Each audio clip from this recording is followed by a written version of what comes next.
नमस्कार विद्यार्थी मित्रांनो, मी प्राध्यापक एस के खोटेकर, अर्थशास्त्र विभाग के महाविद्यालय नाशिक. आपले सर्वांचे बँकिंग व वित्त 3 अर्थातच भारतातील बँकविषयक कायदे आणि व्यवहार या विषयाच्या लेक्चरमध्ये के प्लॅटफॉर्मवर आपले हार्दिक स्वागत करतो.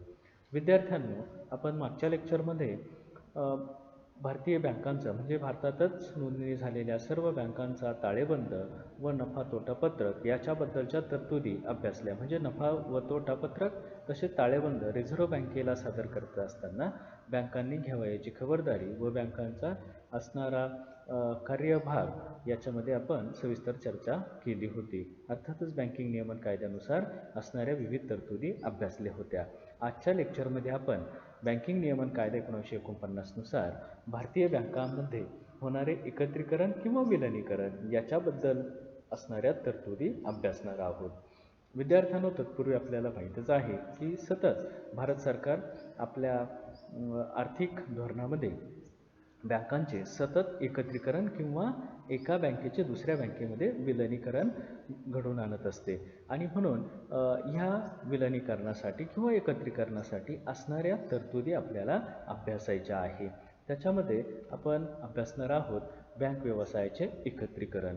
म्हणजे बघा विद्यार्थ्यांनो, एका बँकेचे दुसऱ्या बँकेत किंवा दुसऱ्या बँकेचे पहिल्या बँकेत किंवा इतर बँकांचे दुसऱ्या बँकेमध्ये होणारे एकत्रीकरण किंवा विलिनीकरण याच्याबद्दलचा अभ्यास. आता हे 3 प्रकारचे विलिनीकरण होत असते किंवा बँकिंग नियमन कायदा 1949 मध्ये विलिनीकरणाच्या किंवा एकत्रीकरणाच्या 3 बाजू किंवा 3 पद्धती सांगितलेल्या आहे. ती म्हणजे ऐच्छिक विलिनीकरण कलम 44(अ). म्हणजे बँकिंग नियमन कायद्याच्या कलम 44(अ) मध्ये बँकांचे ऐच्छिक विलिनीकरणाबद्दलच्या तरतुदी आहे. ऐच्छिक विलिनीकरण म्हणजे बँकांनी स्वतःहून एकमेकांमध्ये केलेले विलिनीकरण किंवा 2 बँकांनी स्वतःच्या सर्व शाखांचे एक दुसऱ्या बँकेमध्ये केलेले विलिनीकरण म्हणजे ऐच्छिक विलिनीकरण होय. तर दुसरी विलिनीकरणाची पद्धत आहे ती म्हणजे सक्तीचे विलिनीकरण कलम 45(अ). विद्यार्थ्यांनी इथं लक्षात घ्या की भारतीय बँकिंग नियमन कायदा कलम 45(अ) नुसार सक्तीचे विलिनीकरण करण्याच्या सुद्धा तरतुदी आहे. सक्तीचे म्हणजे रिझर्व्ह बँकेने किंवा भारत सरकारने म्हणजे रिझर्व्ह बँकेच्या शिफारशीनुसार भारत सरकारने केलेले बँकांचे सक्तीचे म्हणजे स्वतः सरकारने आदेश काढून किंवा रिझर्व्ह बँकेच्या शिफारशीनुसार आदेश काढून एका बँकेचे दुसऱ्या बँकेमध्ये केलेले सक्तीचे म्हणजे बंधनकारक असे विलिनीकरण, त्याला आपण म्हणतो सक्तीचे विलिनीकरण. त्याची तरतूद कलम 45(अ) मध्ये अर्थातच भारतीय बँकिंग नियमन कायद्याच्या कलम 45(अ) मध्ये दिलेली आहे. नंतरचा आहे आर्थिक दिवाळखोरी.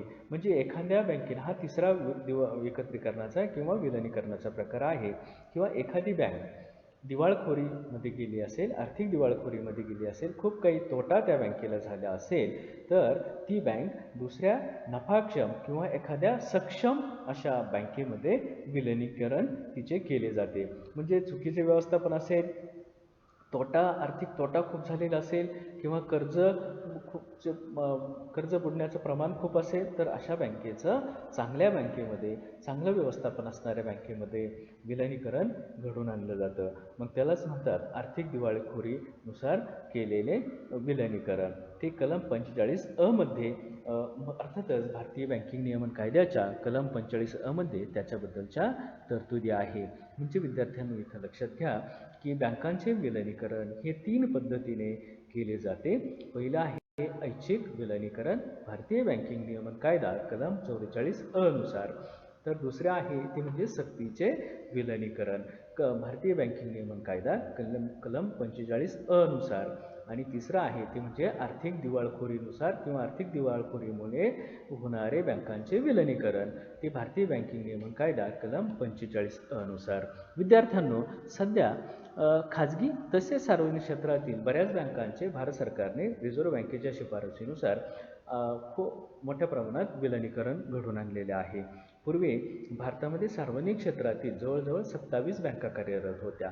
आता मात्र फक्त 12 बँका ह्या राहिलेल्या आहे आणि येणाऱ्या काळामध्ये भारत सरकार अजून काही बँकांचे इतर बँकामध्ये म्हणजे एक दुसऱ्या बँकामध्ये विलिनीकरण करून जास्तीत जास्त सार्वजनिक क्षेत्रातील 5च बँका ठेवायच्या असं भारत सरकारचा येणाऱ्या काळामध्ये मानस आहे किंवा तशी आर्थिक भारत सरकारची इच्छा आहे. तर बघा भारतामध्ये उदाहरणार्थ सध्या मागेच म्हणजे मागच्या वर्षामध्ये झालेल्या विलिनीकरण युनियन बँक ऑफ इंडियामध्ये आंध्रा बँक व कॉर्पोरेशन बँक या बँकांचं विलिनीकरण सरकारने घडवून आणलं. तसंच बँक ऑफ बडोदामध्ये देना बँक व विजया बँक यांचं विलिनीकरण बँक ऑफ बडोदामध्ये घडवून आणलं. तसंच बँका सहयोगी बँका म्हणजे SBIच्या असणाऱ्या इतर ज्या सहयोगी बँका होत्या त्या सर्व बँकांचं 1 एप्रिल 2017मध्ये नंतर सर्व बँकांचं विलिनीकरण SBIमध्ये भारत सरकारने घडवून आणलं. म्हणजे हे उदाहरण आहे. तर इतरही बऱ्याच बँकांचं एकमेकांमध्ये विलिनीकरण झालेलं आहे. याच्याबद्दलच्या तरतुदी आपण अभ्यासतोय. तर त्याच्याबद्दल अजून काय तरतुदी आहे तर ते आपण अभ्यासू. आता भारतीय बँकिंग नियमन कायदा 1949 नुसार बँक व्यवसाय एकत्रीकरणाबद्दलच्या विविध इतर ज्या तरतुदी आहेत त्या तरतुदी म्हणजे कलम 44 मध्ये दिलेल्या आहे व कलम 45 मध्ये दिलेले आहे.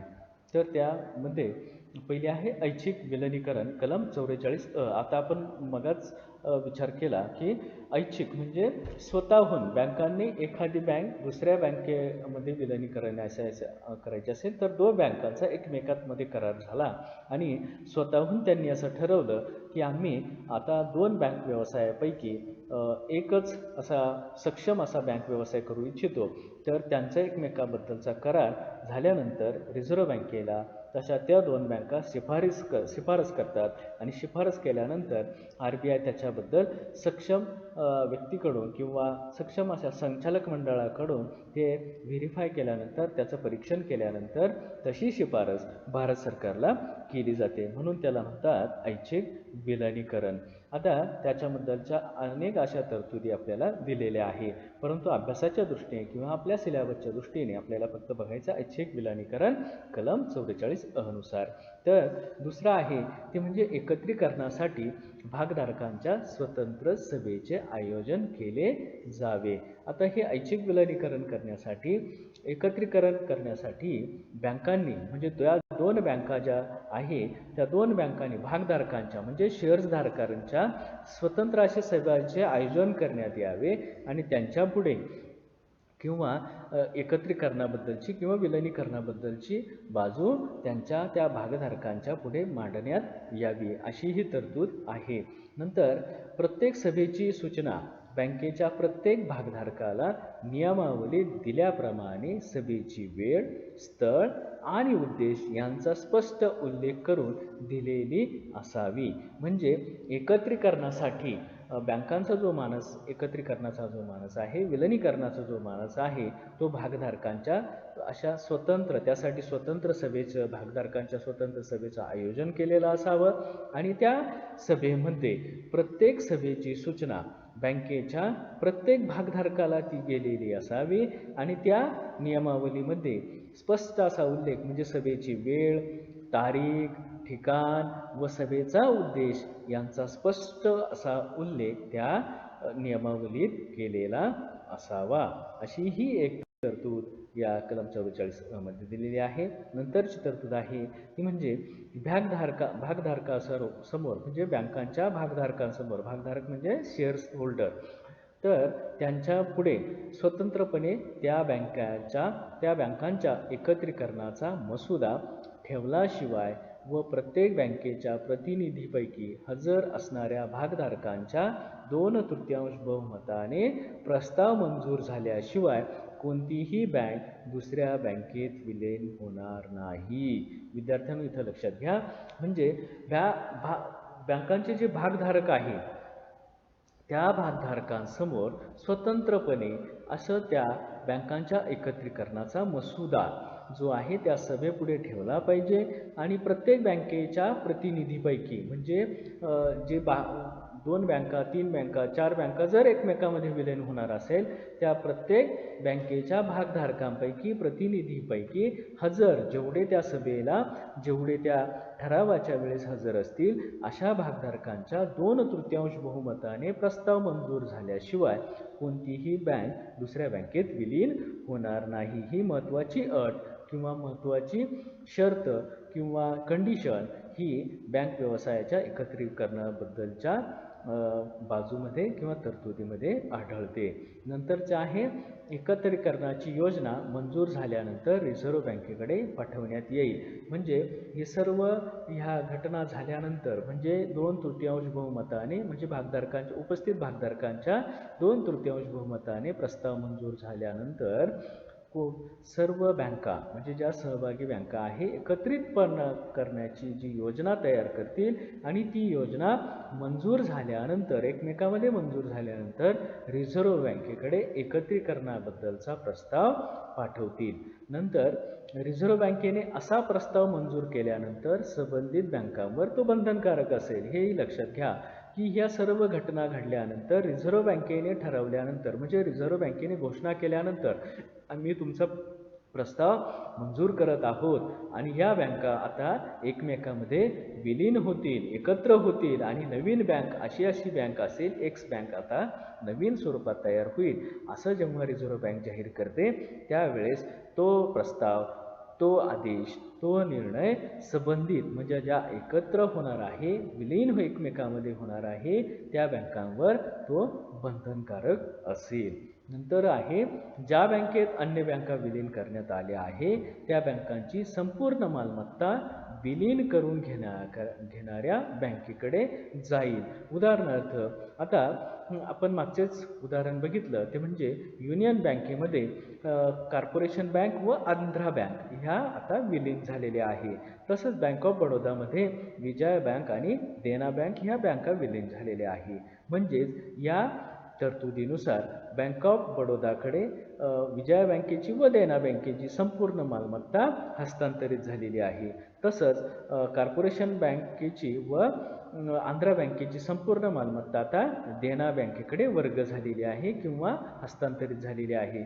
म्हणजे ज्या बँकेत अन्य बँका विलीन होत आहे त्या सर्व बँकांची असणारी मालमत्ता, असणारा सेवक वर्ग, कर्मचारी वर्ग व जे इन्फ्रास्ट्रक्चर आहे किंवा इतर ज्या बँकांच्या बाबी आहेत त्या सर्व घटक विलीन होणाऱ्या बँकेकडे हस्तांतरित होत असतो. हे ऐच्छिक विलीनीकरणाच्या विविध तरतुदी आहेत. हे विद्यार्थ्यांनो लक्षात घ्या. आपल्याला याच्यावर प्रश्न विचारला जाईल तो म्हणजे बँक व्यवसाय एकत्रीकरणाबद्दलच्या विविध तरतुदी स्पष्ट करा. आपल्याला उत्तर लिहावं लागेल. म्हणजे भारतीय बँकिंग नियमन कायदा 1944 व 45 अनुसार भारतीय बँकांमध्ये विलिनीकरणाच्या तरतुदी किंवा विलिनीकरण घडून येऊ शकते आणि त्याच्या नियम व अटी या प्रकारच्या आहे आपल्याला स्पष्ट कराव्या लागतील. हा एक महत्त्वाचा प्रश्न आपल्याला या घटकावर विचारला जाऊ शकतो. धन्यवाद. थँक्यू.